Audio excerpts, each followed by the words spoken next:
So today we are going to use these blocks to help us divide. Now, how many blocks do I have? We know that we can use an array to solve this. So we can count the rows and the columns and multiply them to find out. So if I'm counting going down, I'm going to count how many are in each column. 1, 2, 3, 4. There's 4 going down. So I'm going to write that on my piece of paper. That's 4 going down. So I counted going down. Now we need to count across. 1, 2, 3. There's 3 going across. So to find out how many blocks there are, we're going to do 4, which was the columns, times 3, which was the rows. And we know that 4 times 3 equals 12.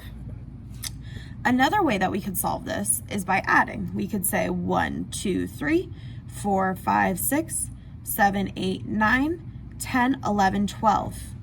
But we know that multiplication is a shortcut for addition. Multiplication is repeated addition. So instead of spending the time counting, we know that we could just multiply the rows and the columns to get the total number.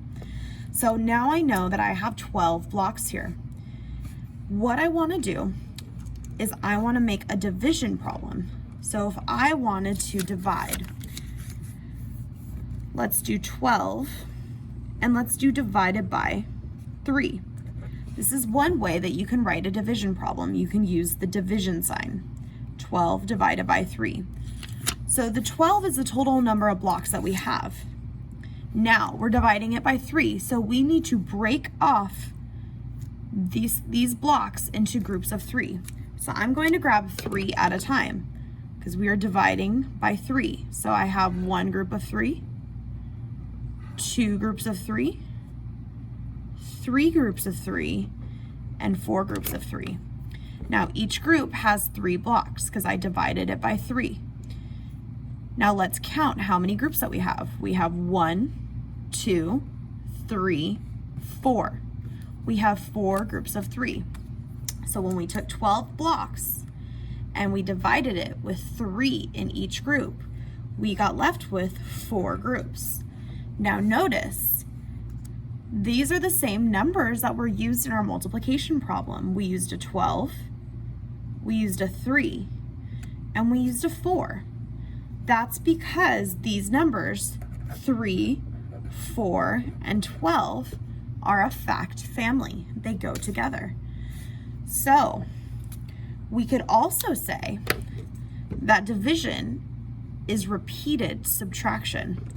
So we have our 12 blocks, right? So we have 12 blocks total.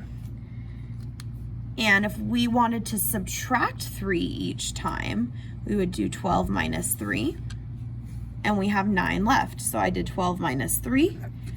All right, well, let's do it again. Let's subtract another 3. 12 minus 3. And I'm going to keep going until I run out of blocks. Let's do it again. 12 minus 3. And one more time, 12 minus 3. I don't have any more blocks, so I will stop. But notice how many times I was able to subtract 3 before I ran out. Let's count how many groups of 3. 1, 2, 3, 4. Again, we still run into the same 3 numbers. We had 12 total. We were subtracting groups of 3, and we got 1, 2, 3, 4 times. So this is how division is a shortcut for subtraction, because rather than spending our time subtracting 3, we just simply said 12 divided by 3 equals 4, because it is a shortcut for subtraction.